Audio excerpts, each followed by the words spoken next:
Hi, and welcome into Meet Me in the Movies Open Dialogue. This is Thomas Manning, and recently I got to take part in a press junket with Oscar winner Gary Oldman and his co-star Jack Lowden from the Apple TV Plus series Slough Horses, a spy thriller series that is currently in its third season. And it was a privilege to hear Jack and Gary just share about their craft and their experience on this show, which is structured in a very unique way, at least in terms of television, with one director per season. They had, a single director in the first season, a different director in the second, and now in the third season, they have Saul Metzstein directing all of the episodes. So hearing them speak about how that kind of affects their approach and their experience on set as actors was very fascinating. And just once again, want to thank Gary Oldman and Jack Lowden for a great discussion about Slough Horses, the Apple TV Plus series. Thank you so much for watching and listening, and I hope you enjoy. What's going on? Ex-service agent, found dead. Cause of death? Heart failure. He was in his 60s, smoked, drank. It's hard to do all that. Look at me, huh? I'm in my prime. Yeah. I'm going to head right into it. I think it's really interesting to look at the directors you're working with in Slough Horses. All of season one was directed by James Halls, then season two by Jeremy Lovering, and then season three, all episodes directed by Saul Metzstein.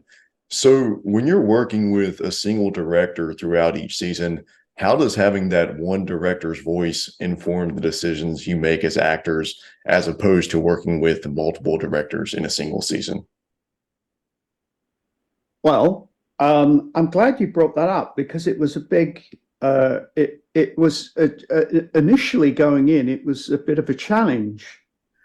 As you know, you normally have a director who comes in and he does the pilot, and then another director comes in, and then after two episodes, another director comes in.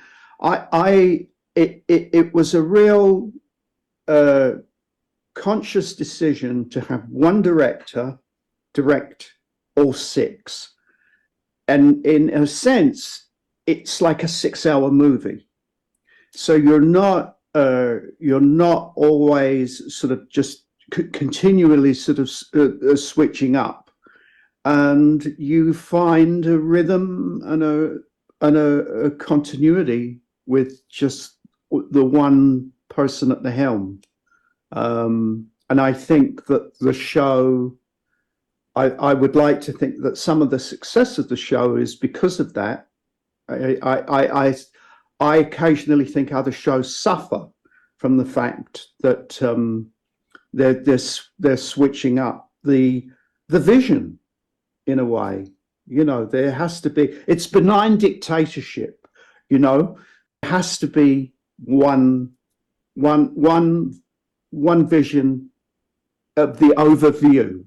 And I think that that's partly the success that we've had with it.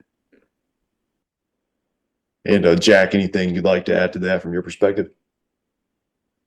Yeah, I mean, in complete agreement. I think the more continuity, the better, and the directors have been fantastic. I think ultimately, what's quite nice to feel is that it strangely puts more trust on the shoulders of the actors, I think, because nobody really knows the characters definitely better than we do because we've already played them, unlike when you do a feature film.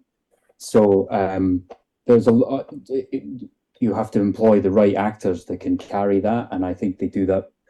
They've done a brilliant job of that on this, and the actors are sort of can point the directors in ways with the characters that I think when you work on feature film you probably can't as much. So it's a really interesting dynamic, and it seems to be working really well. It's great. It's a really nice experience because I've never done it. Yeah.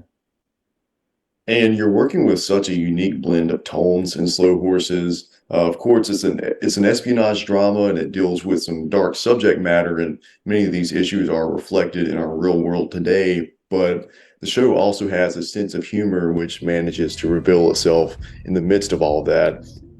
So when you're seeking that tonal balance for the story, what do you appreciate about the opportunities that are provided to you as actors in these characterizations?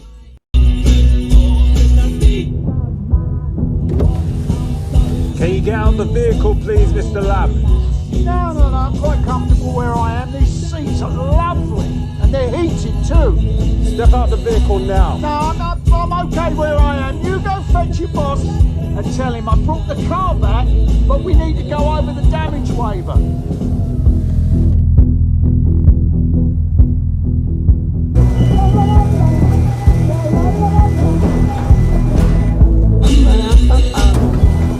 Well, I think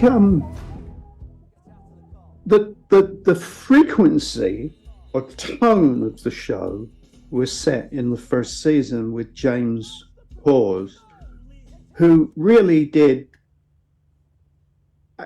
set up the world, and he cast it, and you know, so there's that.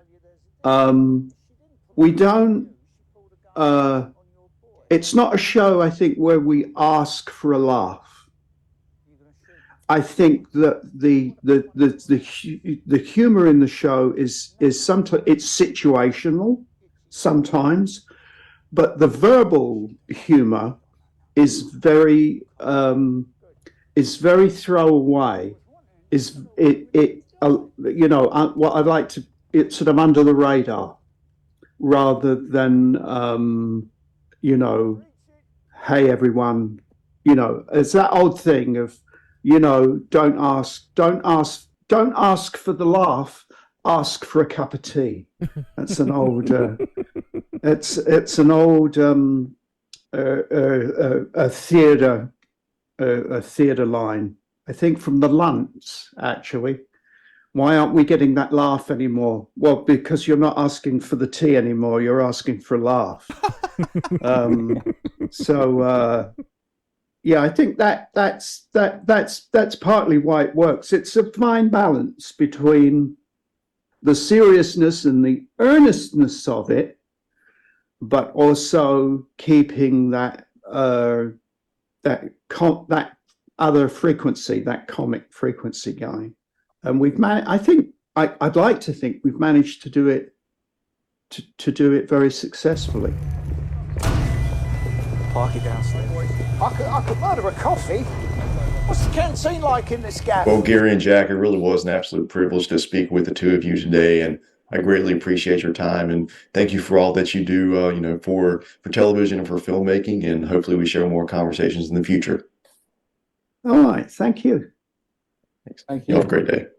If you uncovered the trail that quickly, it couldn't have been that well hidden. Thanks.